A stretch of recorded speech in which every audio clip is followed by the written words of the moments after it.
If you're revising a Christmas Carol, you better be revising. Quick tips on revision. So, if I've got a question about redemption, I'd go with the idea that Scrooge is saved from sin. I might use the quote or the simile light as a feather. Expand on the idea of change. Talk about his moral transformation. Going with the quote, I'm not the man I once was. And we can explore the moral lesson of generosity. All right, if we go to the next theme, we've got generosity. So one of the points of discussion could be Fred. He embodies the Christmas spirit. He invites and values Scrooge. He shows a lot of patience despite Scrooge's behavior. And then he challenges Scrooge, says, Christmas, a humbug. You might also then talk about the Cratchits. They experience poverty, yet they have a sense of appreciation, which is the Christian sense of contentment.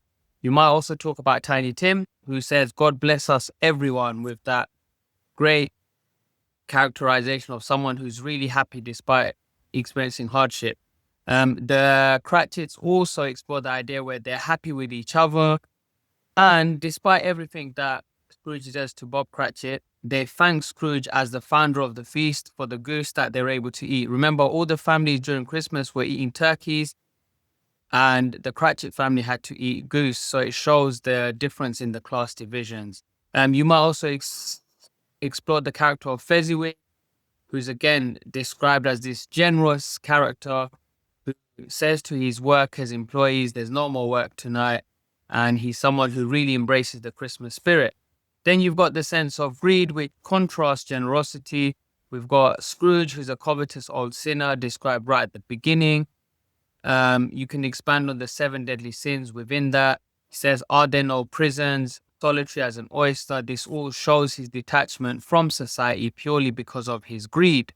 And then we also see the sense where he says, an idol has displaced me, a golden one. So Bell attacks Scrooge with these words and gives a sense that he's idolizing, he's worshipping the golden idol, which is money in itself and gross gain, profit. This is all his life revolves around.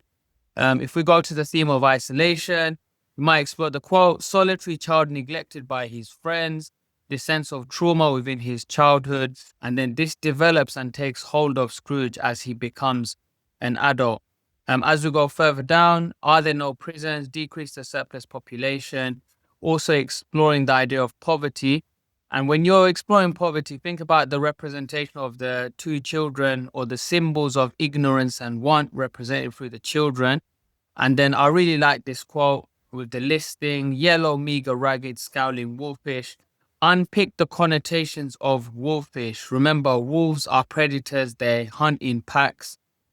They juxtapose to children who are innocent. So the fact that wolfish is mentioned shows how society has transgressed the norms of what is normal for a child to be.